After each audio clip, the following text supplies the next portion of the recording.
The Geek House has heat again. Isn't that something? That's why I didn't stream yesterday. What is up, everybody? This is Jay, aka MultimediaJay. Let's just fix the webcam settings here and get it back to manual focus so it's not bugging out all over the place. There we go. And let's move this way. Whoa, he's got fuzzy. I'm restarting everything after my stream crashed in about 5 minutes. It started screwing up on YouTube left and right. Basically, I think there's an internal problem with OBS Live. I'm thinking of moving away from Stream Elements to Streamlabs, just using slobs, because Streamlabs OBS has actually upgraded their integration with YouTube very recently. So I'm actually thinking of getting rid of vanilla OBS for now, just doing slobs instead, due to its better integration for switching between the platforms. OBS Live needs to be updated. Stream Elements, I hope you're listening. OBS Live needs to be updated so that it's effortless to change between seeing all your YouTube stuff and all your Twitch stuff and being logged in on both platforms at the same time, because everything started screwing up left and right because I had Twitch loaded, but I was streaming on YouTube, and I was like, I can get away with this, right? Wrong. Live Control Room threw a fit. So I also requested a new stream key as well, just to reset it in case it's a problem on YouTube's end and things along those lines. But I'll tell you, you know, it's already showing up in the numbers, too. Another problem I have is that I want to use a program that has better integration with YouTube, because Live Control Room is very slippery when it comes to holding on to what you punch in for your stream settings. It has this thing for persistently going back to your last stream's stuff and then just turning other stuff off. So chat keeps getting turned off, monetization keeps getting turned off, not that it matters anyways, because every single non-gaming related stream I do on YouTube gets demonetized like it's still 2017, no matter how G-rated the discussion is. So that's something maybe it'll get fixed someday, but as it stands, you know, when it comes to streaming and things along those lines, yeah, I think that Stream Elements is falling behind in terms of where exactly the multimedia meta is going in that direction. I mean, let's be real here. Streamlabs Premium, I believe, is the service that lets you multi-stream without having to pay for a special service like Restream.io, but it's part of the premium package for Streamlabs. So now, a couple of months ago, when I first got involved, Streamlabs was known for slobs being this bloated mess, and Streamlabs would often not work properly. So things can change, and things do change. So let's talk about some of what's been going on here before we get into the discussion proper here about how someday being called a streamer is going to get you branded as lazy. So here's what happened. Last go round, before that stream, I just deleted because it went nowhere after it buffered out and died, even though there's nothing wrong with my internet. So here's the situation with the 9to5ers. Last time I ranted about some problems that they were having at the time. And basically, I ranted about we had another positive case in the building, and this one person took 3 others down with them. So we're now down there. There's 4 people out on quarantine. We don't know if all 4 of them wound up getting this thing, but there's 4 people out on quarantine right as we're sending out all these extra orders. This is the situation that the manager's like, we might be working 12-hour shifts. We might be working extra days. And I was like, you know what? Just you watch. Thanksgiving into Black Friday is going to be the kickoff of a hot zone for this garbage that's going to get people booted out of work, whether or not they have the virus, right in time for the holidays when there's all this stuff going on, and here we are. Not exactly the timetable I thought it would be, because but then again, I'm all about, I talk about, it might take a week and whatnot, but that's not what the CDC says. Could be a 1 to 2 week incubation period. That's the thing with this, is the incubation period kind of is why it's so contagious. And another major problem with this is that you become highly contagious a day or 2 before you start getting symptoms. So now let's suppose you work for a company that's ethical, that actually is doing the right thing. So, I mean, if you work for an unethical company, that's a problem. But let's say you work for a company that is doing the right thing and trying to follow CDC guidelines. The guidelines for close contact, aka the people that have to quarantine, is you are within 6 feet of somebody who's infected for at least 15 minutes. That's a shift startup with these folks. Between going over everything, flex and stretch, get all warmed up to go do the physical work and things like that. So you could be standing next to somebody at the startup, they test positive, you have to go home on quarantine.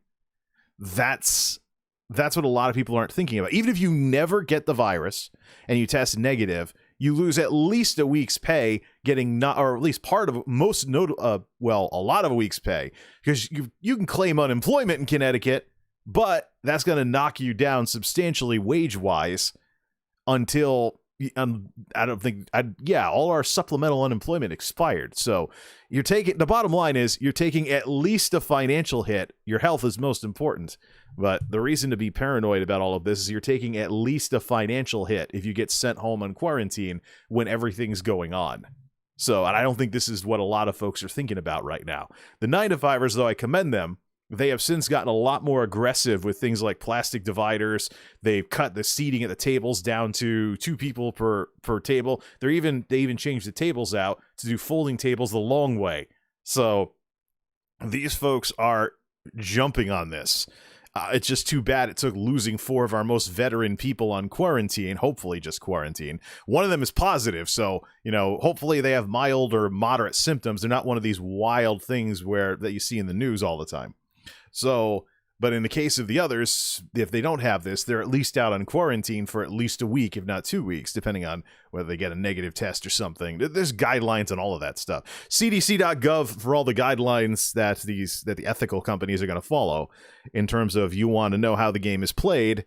Well, number one, you don't want to get this thing, period. But you also don't want to be one of those people who is stuck home from work for a week or 2 because you might have gotten it, which is what an ethical company will do when they send you home on quarantine. So that's really, I went over this with the building manager the day after I did that rant. Turns out there were a couple things in the communiques that were a little bit biffed as far as details go. So this person was actually last in the building on Friday of last week, so they managed to finish the week. Still doesn't answer my question, though, about whether or not we might have some individuals who try and stay at work as long as they can, even when they shouldn't. So take OTC medication or something to try and suppress the symptoms until they just have to finally go home. So it's just one of those things where you got to be careful around other people. You got somebody who knows this and they're doing everything they can to not get sent home, they'll be working sick. And so you'll be like, oh, nobody's gotten sick in a while. It's fine. I'll stand next to this person. Oops, they tested positive. You're now close contact. You're sent home on quarantine. Yeah, that's the situation I'm thinking a lot about now. And we don't need any more people getting surprised by that stuff. So here's to hoping more people figure this out and start passing this information around that, yes, the 6-foot rule, even with masks, means something. Now, let's see if we can talk about some of what's going on with the multimedia meta. Why am I here on YouTube and not streaming games on Twitch? Well, yesterday I didn't stream because there's no heat in the house. You'd be surprised what a difference it makes when your place is at 48 degrees instead of 68 degrees. Or something along those lines. You'd be surprised, So I did a video way earlier in the year when Old Clunky clunked its last, the furnace at this house. The landlord didn't leave me hanging, of course. These are construction landlords we're talking about. These are people that actually come out and do work, unlike the lawyer landlord I had before who did everything through others and then, hey, let me know if the contractor doesn't show up. Oh, that's not my responsibility, or any of that garbage. So I've had a very good experience with these construction landlords. So it's one of the reasons why I haven't moved, is because these folks have actually fixed stuff in a timely fashion, even if it's gross stuff right before Christmas. Like the sewer pipe that kind of rusted apart after I moved into this place. They swapped out the old, outdated cast iron pipe from however many years ago it was with a PVC pipe. So yay, no rust because it's plastic. So, So here's the thing, when the Old Clunky clunked its last, they showed up with another unit, similar but not exactly the same, but it really had some punch to it. That thing died on Friday. Guy stopped by today, put the part in, and I actually treated it like the way I'd want to be treated when people are telling me about the computer. If you can give me more details, I can try and figure out what's wrong with it in advance and get parts in advance instead of having to come down and look at it first. So I told this guy very specifically what it wasn't doing right. He showed up with the part, the heat's back on. Nice. I do have the oil-filled radiator from my last place, but this place is bigger And more importantly, it has walls. So not like one giant loft or anything that could be heated with 600 watts, because the bed's in one corner and the furniture's, you don't have to go wall to wall with the heat. It only has to cover the middle of the room, essentially. So that's probably the reasons why it worked a lot better than it does in this place, because now you have walls in an entire house to try and heat with 1500 watts of oil-filled radiator. Doesn't work too well. You get a couple degrees at the most. I couldn't really get the place above 64 when it got down to 24 last night. So I piled on the blankets when I went to sleep. Whatever. All right. So we're going to talk a bit about the multimedia meta. Why am I not streaming on Twitch right now? Well, I'm in a position with the way things are with the remaining chores, because I did most of them yesterday, because if I'm going to be freezing, I might as well get the laundry done. If I'm not going to be streaming or doing anything because I'm wearing a coat indoors, might as well get the laundry done and stuff like that. So I did. There's not much left to do.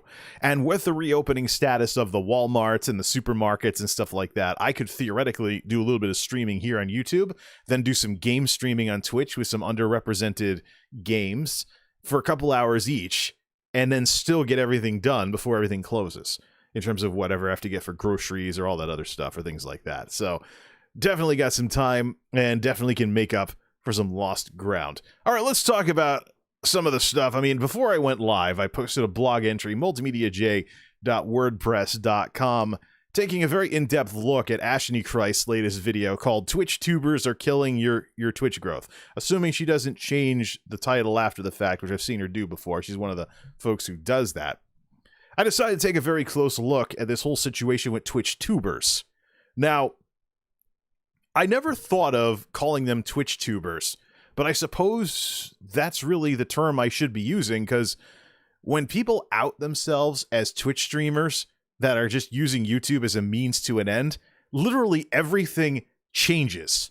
And that's one of the reasons why I'm doing shows like this, as well as the videos I want to make that are going to be more topical in nature, is because this point of view isn't really represented very well. The closest there is on YouTube right now in the commentary community to somebody who's talking about the stuff I'm talking about is Big E, who came over from Twitch, really likes YouTube streaming, and is actually trying to get partnered on YouTube. So he's a guy, I saw him making fun of his audience once. I'm not a big fan of that, so I stopped following him for a bit. Then the algorithms introduced me to some other videos he's done more recently where he talks about, holy crap, YouTube streaming is amazing. Why didn't I do this earlier? Yeah, it's true. I mean, it's one of those once you know type things. And I think Facebook could actually do a lot better if they solved some of their systemic issues like the real names thing and stuff along those lines. Plus, figure out how are they going to move beyond gaming. Facebook gaming right now is gaming focused, kind of like Twitch's traditional focus on gaming as the gaming spinoff of Justin TV. But Facebook has Facebook Live. That's part of the problem, I think. There's the whole thing with the government wanting to break up Facebook right now, but there are actually some things within the Facebook services that would be better off together. Like, for example, not having Facebook Live versus Facebook Gaming, where you have just live streaming versus full-featured live streaming with stars, subs, etc., because it's their Twitch competitor. So, if they can solve the privacy issues inherent in the real names thing, though, I think that Facebook would be way more of a competitor versus YouTube, and Twitch would be even more trouble. So, cold ones at the ready, baby. I should probably drink regular water, though, so that way I don't have the sugar effect from the sucralose I sweeten these things with. I should just buy it. I should buy another one of these things and just have it just for water. Maybe get a blue one or something, but yeah, anyway. Well, at least I'm not using, like, those water bottles where you take out the straw. It sounds like a dolphin when you drink him. So by the way, one of the reasons why I use these insulated things that are usually for coffee is because they work for cold stuff, too. And that way I don't have to put any ice in there. You want to know what's annoying, besides me drinking this stuff too much? Try hearing ice clacking around every single time I lift the thing. All right, so here's the thing with Ashley and everybody who thinks like Ashley. I keep my distance from a lot of what she does because the personality that she has shown on stream and on YouTube, I should say, she doesn't do a lot. The only time she streamed recently is because she had to because of some course that she was doing at the time. But the big issue is that she has a lot in common with a covert narcissist that caused all kinds of problems for me a couple of years ago. So I will always have some sort of a distance from the stuff that she does. But if she brings up a point that's worth responding to, why not? Just to get the old gears turning and get people talking about some of this stuff here. And one of the things I look at very closely is the way she presents herself to essentially her potential customers, because she's running the stream coach business that she does, which I think is way too narrowly focused. And that's the reason why we're here today to have this talk. Because I think look, with the way things are going, calling yourself a streamer is going to become a bad thing in the next couple of years. Look at YouTube, look at Facebook. They're both established, mature platforms that added a streaming element. Now, this gets it called a sidecar by some people out there, but is that really such a bad thing if you reduce your streaming to something you do on the side and make videos primarily, or do Instagram photos primarily, or something along those lines? Why is streaming what it is right now?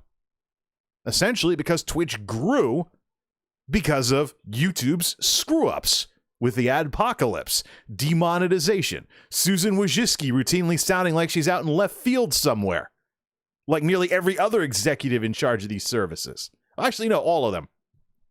I've heard the exact same complaints about Emmett Shear at Twitch, Mark Zuckerberg at Facebook.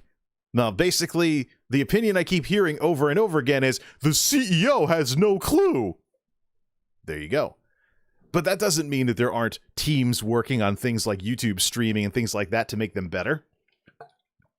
Or teams working at Streamlabs or places like that to make slobs into the platform, that the program actually that now supports multi-streaming for premium members without needing an additional service on top of what you already have. They also recently buffed their YouTube integration, which I want to try, because Live Control Room keeps reverting my metadata back away from what I set it to over and over again. And so I would love to have software just keep brute forcing those settings until they match what's in the software. But in terms of this whole Twitch tuber thing that Ashnee's talking about here, I never could have thought of that in a million years, calling them Twitch tubers, but boy, is that an accurate way of describing it. These are people who are using YouTube as a means to an end, and they just can't separate themselves from this idea that YouTube is just a stepping stone to something else, like a bigger Twitch stream, when in reality, YouTube is perfectly fine and dandy, even if Twitch is nothing. YouTube should not copy Twitch verbatim. They should do things the way YouTube would do things. Because as we're seeing right now, with some of the features that are rolling out, like, for example, the Start Soon shelf on Twitch that recently came out, Twitch is, in some ways, trying to catch up to where YouTube is. So, even mundane details, like, for example, scheduling streams. That's the reason why I'm not going to really get too into huge, elaborate Start Soon screens. One song. You notice I'm not just playing music, even if it's non-copyright music. You notice I'm not playing a ton of music for like 15 minutes. Matter of fact, we can edit that out as well, thanks to the handy-dandy cloud editor on YouTube, another way in which YouTube streaming eclipses Twitch streaming in terms of features. But these folks who have decided to tie themselves specifically to Twitch via the way they view things, looking at YouTube through the lens of Twitch, are doing themselves a disservice, and they're doing their viewers a disservice when they make YouTube videos encouraging exactly this. I don't care how much of a YouTube elitist I sound like. I really don't care. The people need to hear this point of view and see that it's correct. YouTube is older than Twitch, been around longer than Twitch, and is better at a lot of things that Twitch people are benefiting from that Twitch doesn't do. Stronger algorithms for searchability. This so-called lack of discoverability is really a lack of technology and proper site design. All these things. And this is why I chime in on this stuff. This is why I will respond to the Harris Hellers of the world, the Ashney Christs of the world, and anybody, even the Devin Nashes of the world, although I don't think Devin really wants to be a Twitch guru. I think he's just kind of shoehorned into that because it's what his audience is interested in. I think he'd rather just talk about industry news. I've watched his show a couple of times, and that seems to be the theme he's going for. But At some point, you have to acknowledge Twitch has been really good at marketing, but the house of cards is collapsing, especially with Twitch DMCA, which is why, even though I'm kind of chuckling because Harris Heller kind of made the same video that he made a couple months ago, because it's inevitable if your channel is based on this meta stuff, you're eventually going to rehash things. But the right way to do that is to talk about updates to what's going on with those stories instead of essentially making the same video over again because you think that people aren't going to notice, which you're wrong, that you're talking about the same stuff again that you talked about in a previous video 4 or 5 months ago. So, but even that tells me you're approaching YouTube with a streamer's mentality, that time sensitivity is a thing. That's not what YouTube's good at all. You know?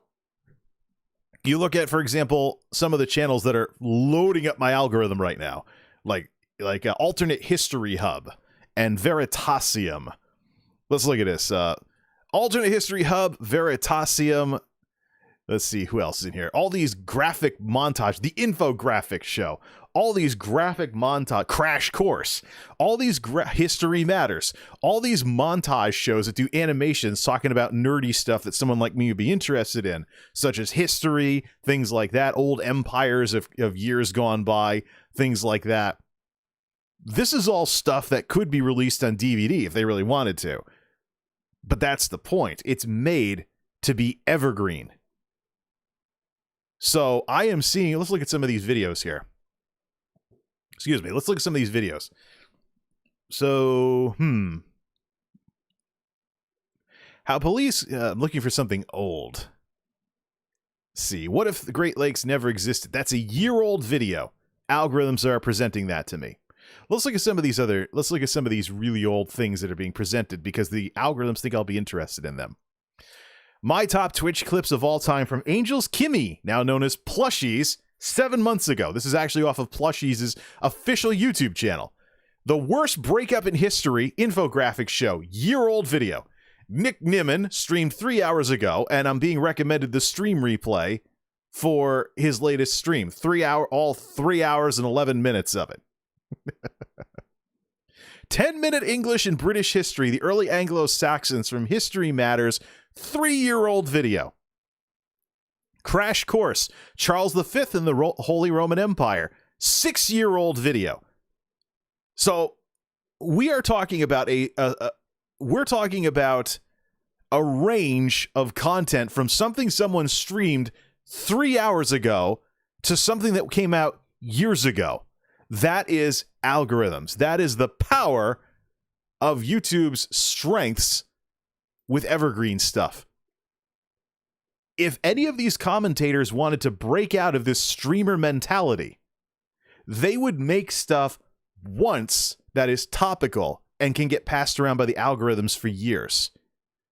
Not even commit to a schedule for videos, because committing to a schedule and saying, I'm going to make new videos every Wednesday, Friday, and Saturday, or whatever, is undercutting one of YouTube's greatest strengths, that you can make something that's made to last and have it be passed around by the algorithm for years and only have to do updates on what you already talked about and avoid this pitfall of making the same video over and over again every several months. Because you play YouTube to its strengths. And you know what? People call it out in the comments on Ashnee's channel. She's not the only one, by the way.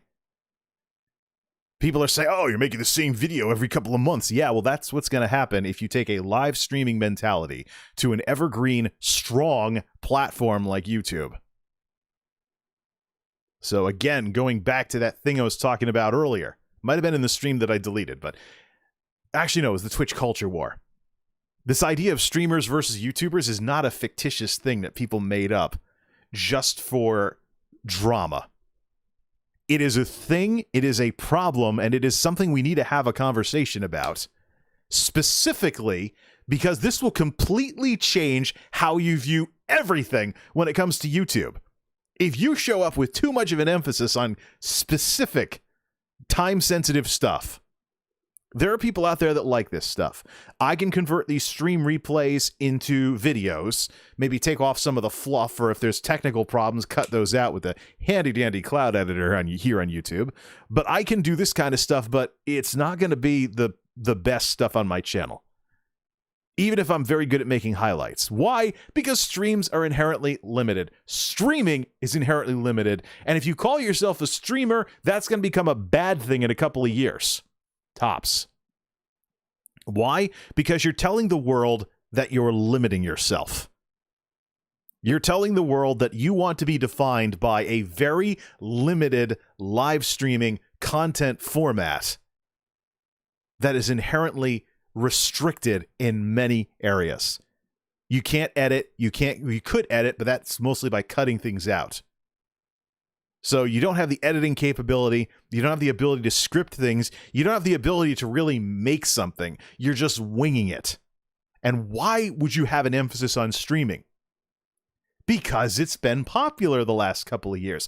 Why has it been popular the last couple of years? Because many of the biggest names on Twitch have the growth they have because of the feedback loops between YouTube and Twitch, among other forms of social media. And why did they even go over to Twitch from YouTube in the first place? YouTube screwed up. Demonetization, the adpocalypse, systems not working as well 3 or 4 years ago as they do now. And an environment where there wasn't a platform like Twitch that is so woefully behind on something like DMCA that YouTube's systems start looking good comparatively. Because we, as creators, got so full of ourselves with what we do on YouTube that we weren't giving YouTube credit for the good stuff they were doing anymore. There are actually people on YouTube that won't even differentiate between a content ID claim and a DMCA takedown request. Major difference. But now that you have Twitch DMCA Mageddon going on, and that being the sticky topic that just won't go away until Twitch actually fixes this, now that that's out there, suddenly Content ID doesn't look so bad. Yeah, YouTube's had its problems like any other platform out there over the years.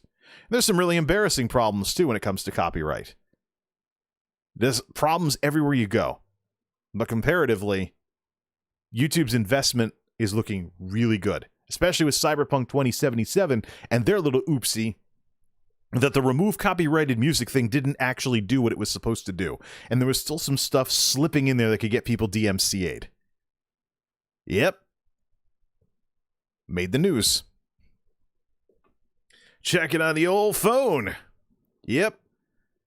Yeah, Cyberpunk 2077 might get you DMCA'd on Twitch. Yeah, and on YouTube, you'll get content ID'd. You can use the song scrubber to degrade the bitrate for whenever the clip is playing, instead of having to delete the entire VOD or take a strike. That's technological superiority in action. And that is precisely the reason why I say things that I say. The technology is a major, major part of why these platforms are as viable as they are, or not.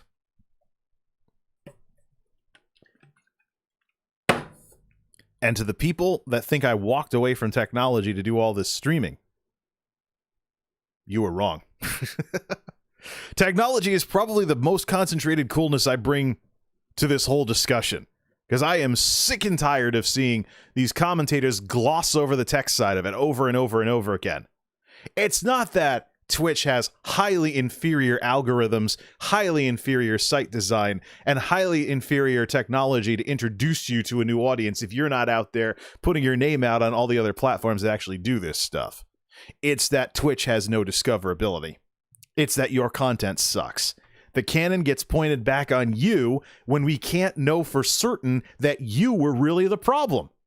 You can be the problem. You can make bad stuff that nobody cares about. You can not put any effort into your videos and have them be garbage. You can do all that kind of stuff. You can not try to get better and then wonder why nobody likes you because you look like you're lazy because you're not trying to get better at what it is that you do. You can absolutely be the reason why you're what needs to be fixed and not anything else. But that doesn't mean you're always the reason. And that's the thing, this black and white, polarized view on things, that it's always either me or always something else. No, it's a mix of the two. Same in business. Same thing in business with problems. There are going to be things you control, things you don't control. What you focus on is what you can control. And then come up with a strategy about the things you can't. That's the thing. It's just so many of these commentators out there spending way too much time oversimplifying things because people are looking for quick fix. This will make my Twitch stream grow. No, what'll make your Twitch stream grow is if you blow off Twitch right now. But this won't always be valid advice. Now, streaming on YouTube is perfectly fine in a lot of areas. And in many ways, you'll see more activity like I've been seeing in this stream. You'll see that concurrent counter actually move a little more than you will on Twitch.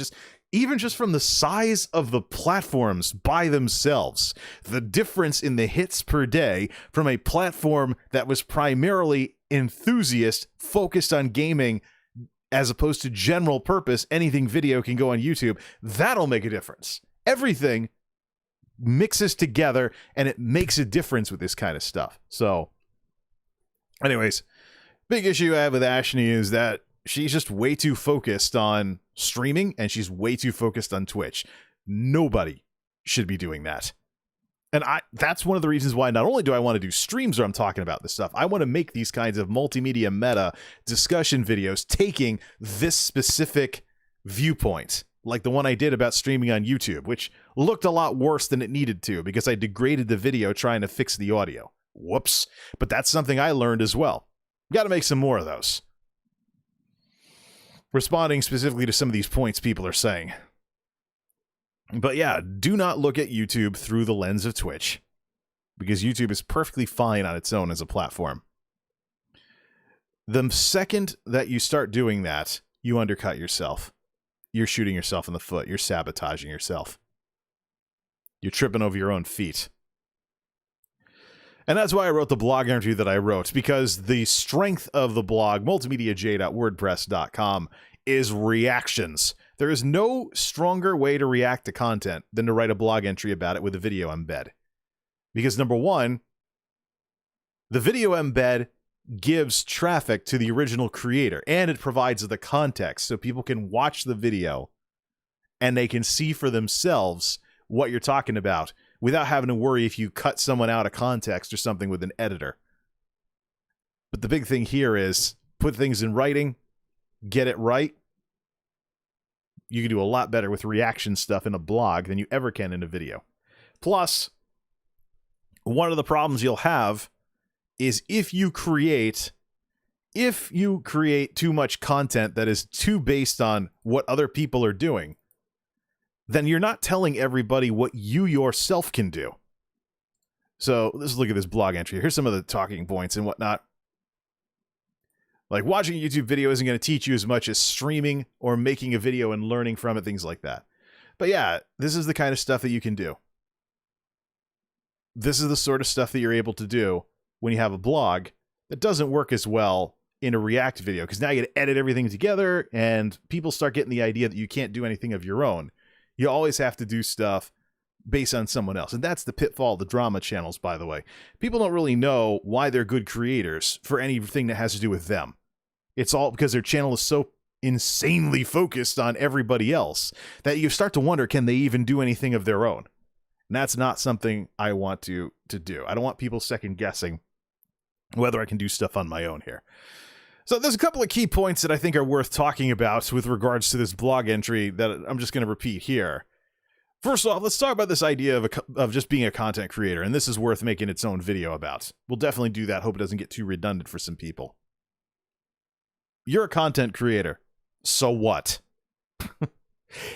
As you see, especially in 2020, anybody can be a content creator. It is so easy to get into. And even with the equipment shortages, that's starting to get resolved, not just through, say, Logitech, for example, beefing up their webcam supply chains, but competing companies like Nexigo making this camera, getting in on the action.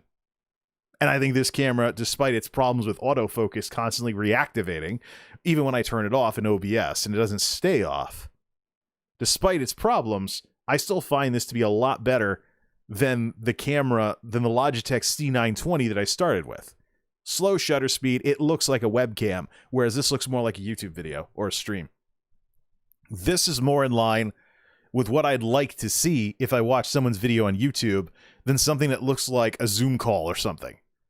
I've always associated webcams with crappy video, going back to the Connectix QuickCam before Logitech bought that out, before they bought them out. 1990s for that stuff. My first webcam actually was a Logitech QuickCam little ball thing on a little triangle, and it was pretty hideous looking, because nobody expected in those days anybody to do anything serious with webcams. If you want to do something serious, you would buy a more serious camera. Well, in today's world of 2020, where remote meetings suddenly have a lot more focus than they used to have, now suddenly, people are getting into this stuff. And what that means fundamentally is that these people that are getting equipment for their remote work or Zoom meetings, maybe when they're off the clock, so to speak, they might get curious about, maybe I'll try Twitch streaming this year. And the numbers reflect that. See, Twitch hasn't had a bad year. Twitch has actually had some massive growth. It's one of the reasons why the RIAA is focusing heavily on them for music copyrights. The quarter-over-quarter numbers for Twitch show that the lockdowns were a major boon to Twitch, as people were stuck at home and they're like, hey, let's watch somebody on Twitch, or get into Twitch themselves. Don't forget, you got people out there that are buying webcams, and they're buying stuff to do remote meetings and remote learning and stuff with. There's now more people with basic equipment. It's going to be like that to get into content creation for them. And if they stream, they don't even need an editor. But that's not to say that all the growth has been in streaming this year. I've talked with some folks at YouTube who actually have mentioned that, yeah, even with regular videos, there's more people out there getting into YouTube this year because they just plain have the equipment now. Instead of just doing generic laptop cam or something, they probably got a webcam or a microphone or something. And that's what I'm curious about. What's the long-term effect of this going to be? Streaming versus videos. How much do we have too many people in both of them, specifically because of 2020? You have all these people out there that have gotten the gear. Now, how much are they going to be doing this?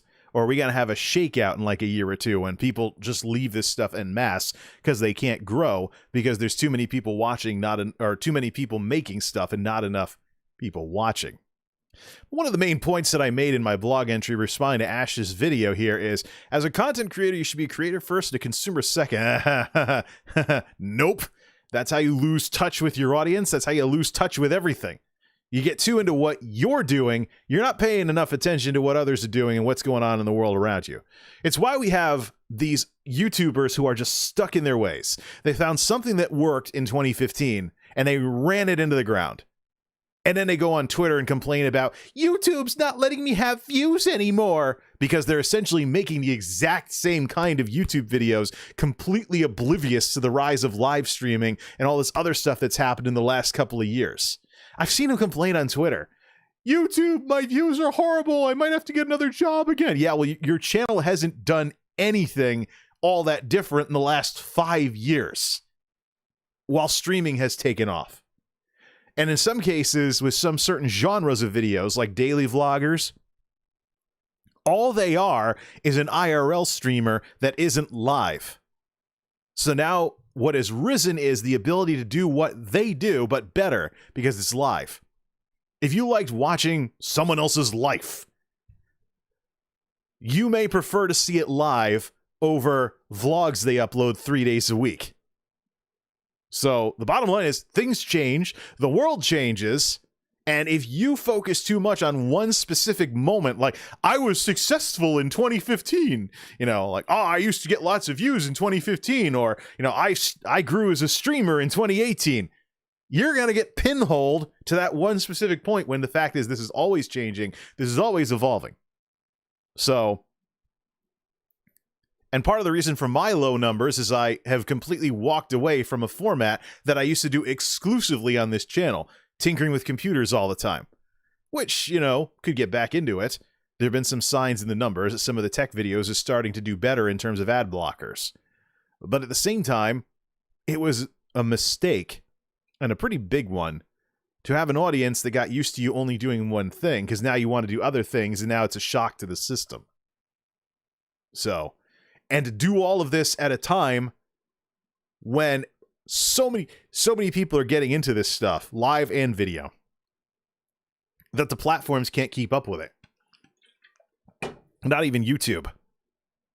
So I don't expect anyone to get anywhere this year unless they're riding the wave of something like the Among Us fad, or there's some other explanation for it. As a content creator, you should be a creator first, consumer second. No, you're both a creator and a consumer. Don't even pit those against each other. I mean, one of the worst things you could do, if you want people to think you're stuck up and you're full of yourself and insult an audience away from your videos, get people to think you can't get over yourself. Get people to think you're narcissistic. And the easiest way to do that is to think you're anything special because you're a content creator. Truth is, this year, more than many other years, that is not the case. Once again, woken up by my own alerts. Some big fat man, thank you for the Twitch follow. Why on earth are you following me on Twitch? Because of a stream I'm doing on YouTube? I don't know. But I do want to do some retro gaming over on Twitch and focus on games that are less represented on there. Especially when I can imagine everybody and their mother's uncle is playing Cyberpunk 2077. Let me just go to Twitch and take a look at that. Twitch.tv. Give me the browse menu. Let's see here. Browse. Is Cyberpunk 2077 the biggest? Viewers high to low. Turn off the algorithms. No, it isn't. Just chatting, 850 grand. Minecraft, 500 grand. Count CSGO, 330. CSGO and Fortnite are actually still pulling more concurrents than Cyberpunk 2077. Handy that. But Cyberpunk is the last in the 300 plus club before we drop down to World of Warcraft at 179,000 concurrents right now. Holy crap. So, I guess what we're seeing here is one of the pitfalls of streaming versus videos is that, number one, you have people coming and going, so you get a little repetitive in order to keep people in the loop. Just thought I'd go live here on YouTube and thought I'd follow you on Twitch. Haha, long-time viewer here. Hey, thanks for stopping by, and thanks for giving this other stuff I'm doing a chance, even though I'm not tinkering with the computers all the time anymore. So, not to say I won't, though, because there's some stuff I actually need to do, and for one thing, the turd Shiba is running really badly, because I think it needs new CPU cooling material. So I got to get the Arctic Silver there and see if I can get the pathetic little laptop I've had for years to stop thermal throttling itself. I think it needs new CPU paste. So I've been meaning to do that for a while. It's just that the pandemic has thrown everything haywire with the 9-to-5ers. So we're working more hours now than we were at this time last year. And as more people accidentally stand too close to people that come down with COVID and they get sent home on quarantine, then we're going to be down substantial amounts of people and have to do more work as a result. So just one of the side effects of doing this stuff part-time and things like that. Let's get back to this blog entry here. So, I mean, I was pretty tough about some of the points that Ash brought up in this video, but I think probably the big one is that never think of yourself as something better than everybody else just because you're a content creator. I mean, if you focus too much on what it is that you're doing, you stop focusing on what others are doing. You don't get inspiration from them, and most importantly, you don't stay in touch with the way things are with all this multimedia stuff. There could be something happening right under your nose, and you're not going to know it. So, would love to see some new computer videos. Found your channel back and you're doing videos in the Delosaurus or something like that. The thing is, with the Delosaurus, most of Google is turned against me, because if you search for Delosaurus, now it's going to say, did you mean Dallosaurus? There's a dinosaur named after Dallas, Texas. So the search engines have kind of dropped all of that. But I actually do have a system, an e-machine that I've been meaning to tinker with for, I guess, years now. So it's just a matter of keeping more of a mix of things going on the channel as well, because primarily this channel's been about multimedia from the beginning.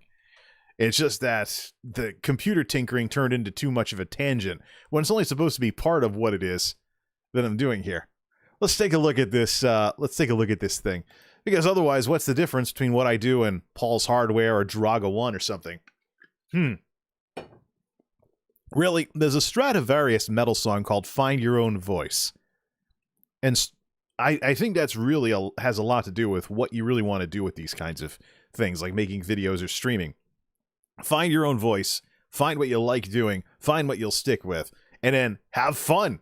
Because if it's not fun, then you've turned it into a job, which unless you make enough money to go full-time, why would you want that? So this whole idea, though, of thinking you're better than others because you're a content creator, can't do that, especially in 2020. There are so many more people that have equipment to get into this stuff now than there was, say, in the early days of YouTube, when primarily, once upon a time, people were doing this stuff with crappy webcams and digital cameras, so if you invested in a slightly better camera, you were ahead of the pack. But that doesn't mean that other people weren't making stuff. YouTube rode the wave of vlogging for the first chunk of its existence and grew into what it is because of personalities, even if the equipment wasn't all that great. And YouTube actually didn't allow for high quality stuff when there were limits on your bit rates, 100 megabyte uploads, 10-minute limits, and things like that. But now, specifically in 2020, you have a situation where people are getting the gear to get into this stuff. So if being a content creator wasn't special, get the phone here. If being a content creator was no longer special because people can do with smartphones what used to need a lot more equipment to do, and things like that, and it's a viable alternative, then what do you think is going to happen with regards to all these people who are now getting used to remote learning, remote meetings, working at home, having a camera and a microphone, some kind of setup? And they start to get serious about it and upgrade their equipment to be higher quality than just generic webcam, generic microphone, or built-in microphone even. And then on the Bluetooth side of things, you got IRL streamers out there who can actually mic up kind of a Bluetooth audio mix with multiple Bluetooth mics to the same phone. If the phone has the processing power to handle it, you could have a situation where you're wearing a lavalier as you're walking, or a Bluetooth lavalier as you're walking around with your smartphone, and get very similar results with some of the really nice cameras that are in some of these more expensive phones these days. So if you think of yourself as something special because you're a content creator, that's going to get eroded more and more. You might as well just say, hey, I'm in this just like the rest of everybody else that's watching YouTube videos. There's nothing stopping me from watching YouTube videos, and there's definitely nothing stopping you from being inspired by what others are doing and just where things are going in general with all of this stuff. So let's look at some of these other points here. People repeating the same stuff over and over, that's a streamer problem. If you have people constantly coming and going, you are forced into repeating stuff. Just so the people watching your stream in hour 2 know the same stuff as the people that watched your stream in hour 1. So, but I basically looked at a lot of the major points that she made in her video and responded to that, and then ended with a video by Veritasium about, is success luck or hard work?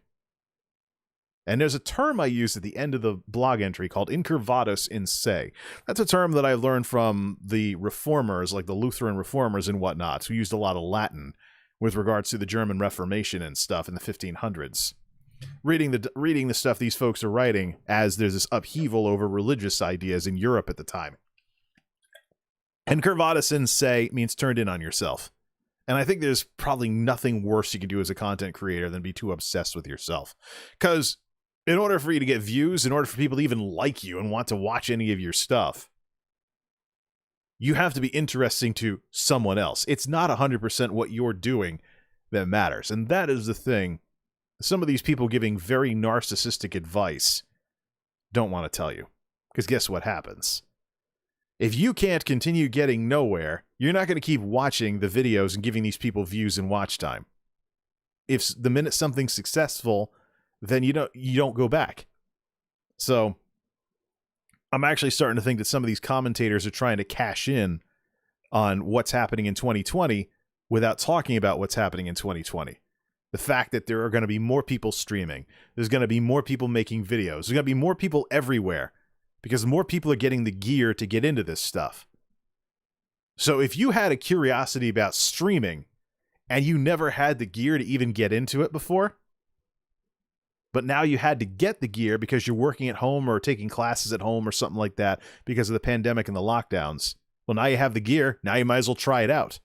I'm curious how many more people are going to get in on this stuff, specifically because of what has happened this year. And what this fundamentally means is that if your advice that you're giving is from 2017, 18, 19, there's a lot of it that goes obsolete because of what's happened this year with the pandemic. So much stuff. And that's why the title of the stream today is talking about if you're a streamer, it's probably going to make you look lazy sometime in the near future. What is it here? Now, let's blow this up to full screen here. Someday calling yourself a streamer will make yourself look lazy. Well, that's the problem. That is fundamentally the problem here, is that streaming is just live stuff, but it's not all the stuff. And that's why I said, hey, streaming is cool, but, I want to make more videos. And so, there's going to be more of a mix of videos, particularly after I fix this Twitch affiliate thing. I think after Twitch affiliate, there'll be more of a mix between Twitch, YouTube for streaming, and videos on YouTube. Even though I can do uploads on Twitch. It'll be good as an affiliate to do uploads on Twitch. But at the same time, I want to take the Twitch channel in a completely different direction, looking at MMOs and Nintendos, so to speak, underrepresented video games. I don't want there to be too much crossover between Twitch and YouTube, so there's reasons to check out both. Let's take a look at some of these comments and respond to some of the things people are saying about her video. But I can definitely say, if you call yourself a streamer, you're doing yourself a disservice. Try everything. Instagram photos, montages, PowerPoint, YouTube videos, and not just as means to an end to grow your Twitch stream. Now, stop undercutting these platforms because you want to use them as a stepping stone to something else. And for crying out loud, can we quit it with this?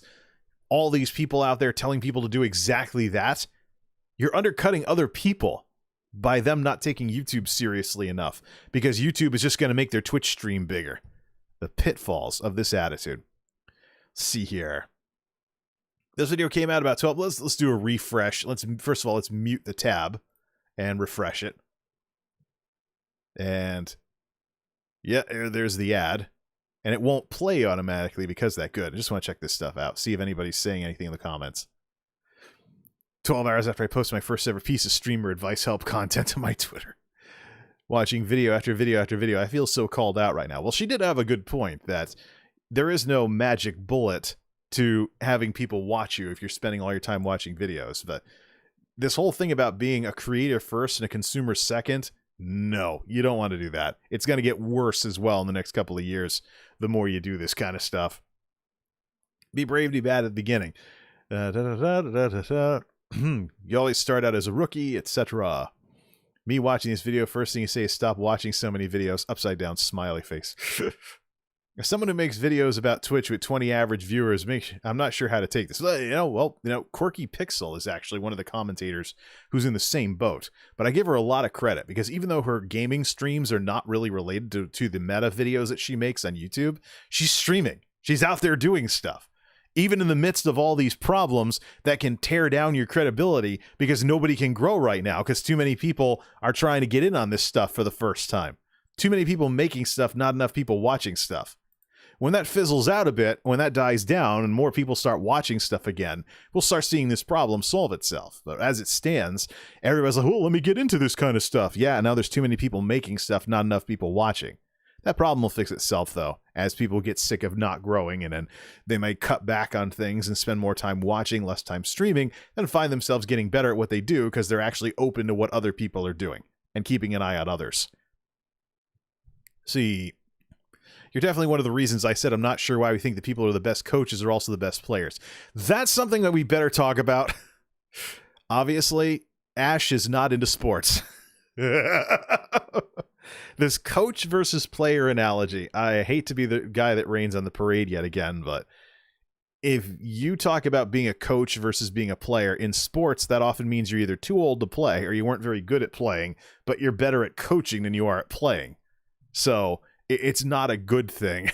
It's not a good thing in either way. It either means you're old or you're better off telling others how to play instead of playing yourself. Hope she's not too taken aback when she figures this out or watches this or whatever. Calling out people who think make YouTube vids equals make stream coaching vids. There's so many things people can make videos about. Every streamer's channel doesn't have to be about streaming. Yeah, well, every streamer's channel doesn't have to be stream highlights either. So I think a lot of people think make streamer videos equal success, which is very far from the truth. This is a hugely saturated field. Yeah, well, it's got to be hugely saturated, quote unquote, because you're thinking about it like Twitch people. Wait till algorithms get in on everything. You'd be surprised, you know. Most people make videos about what they're passionate about, made a range of videos, and always come back to streamer help because it's what I enjoy the most, etc., etc. Information overload can lead to analysis paralysis. Let's look for something antagonistic. Everyone's journey will be different. Start streaming on my dorm room floor. Yeah, we all got to start somewhere.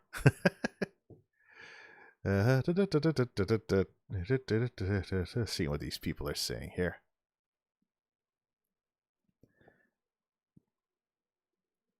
So many people writing all these essays.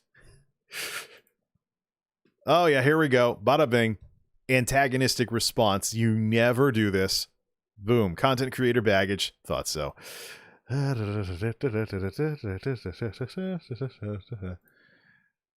again to give us another streamer. Let's see here. And that's a wrap. So arguments, things like that, things along those lines.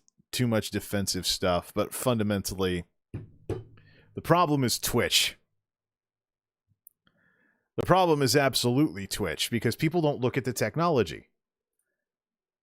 See, is Live Control Room the other tab? No, it isn't. Okay, we'll close all. We'll close everything then. And this is one of the problems with streams versus videos right here, is that you'll have situations like this where it gets a little less show flow-ish, not as good. All right, so I looked over the comments on that, and yeah, here we go. This should be interesting. Good to grab the popcorn. I'm not going to say anything anyways. I've already said all I need to say in my own blog entry.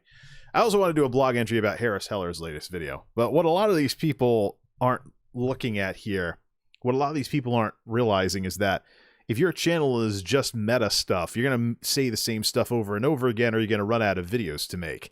Because if you play YouTube to its strengths, you're going to want that one video that does a really good job, not making the same video over and over again every 5 months, unless you're giving updates on how things are changing. But if you approach YouTube with a streamer's mentality, you're not going to realize that, because you're not going to realize just how YouTube is great at stuff that's not time sensitive. And you're going to go way too much onto the side of being time sensitive and things like that. I hope somewhere in all of this, I've made my points about streaming versus videos, and why streaming, you're really limiting yourself. If you say you're a streamer, the day is going to come when that's just not going to impress anybody, because, number one, everybody's getting into it now because they have the gear for it. There's been an explosion in new streamers. If you look at the Q2 numbers in particular this year, you'll see that Twitch grew massively. Twitch grew very massively, but they grew in hours watched and also hours streamed, so the growth doesn't help the problem of there being too many Twitch streamers. So, but before this gets too repetitive, though, let's call it with this. Go do some other stuff, and maybe play some games over on Twitch. I've got the hardware for it. Had a lot of hardware coming in this week, like some of these Hyperkin controllers that I want to very much do some stuff with here. But that's why we're here talking about meta stuff on YouTube specifically, because catching up after the house didn't have heat yesterday, I wanted to say a few things about some of the stuff that's going on. Because, quite frankly, the world is changing, the scene is changing. And you need to be ready for it. One of those changes that I think is going to be a thing is people calling themselves a streamer and that being perceived as a bad thing. Because YouTube and Facebook are going in very different directions than Twitch. And Twitch, quite frankly, is just doubling down, not on purpose. Some of it's a result of DMCA-mageddon. Twitch is doubling down on an overemphasis on live stuff. And that is fundamentally limited compared to live and after the fact, and the feedback loop between them. Social medias, youtube.com/MultimediaJay, twitter.com/MultimediaJay, twitch.tv/MultimediaJay, multimediajay.wordpress.com, and MultimediaJayTV on Instagram.